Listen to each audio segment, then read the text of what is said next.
Guys, today we're going to be making masala chicken karahi. So the ingredients are chicken, tomato puree, oil, salt, fenugreek leaves, black pepper, turmeric, red crushed chili, roasted and crushed coriander and cumin, ginger garlic paste, ginger, green chilies and coriander for garnishing. Now add the ginger garlic paste in the oil and cook until the color is light brown.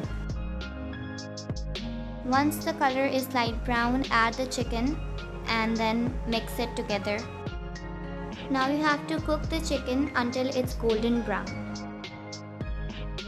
Once the chicken is cooked properly, we have to add all the spices in it. The first one is coriander, then cumin,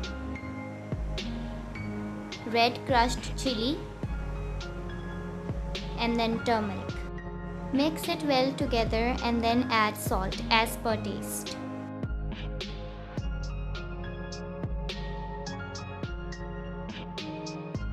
Again mix it well and then take out the chicken pieces from the mixture and add tomato puree and then again mix it well.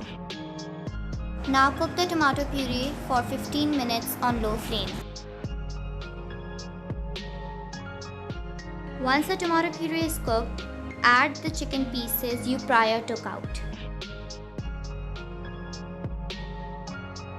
Once again mix it well and cover the lid for 15 minutes. After 15 minutes, remove the lid and then give it a very good mix.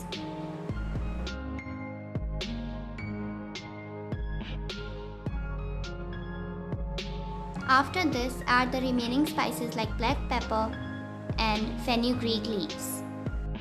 After that, cover the lid for again 2 minutes.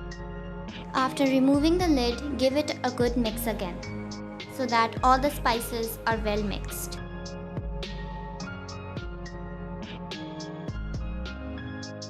Furthermore, garnish it with ginger and fresh coriander and green chilies. And here's our delectable looking karahi.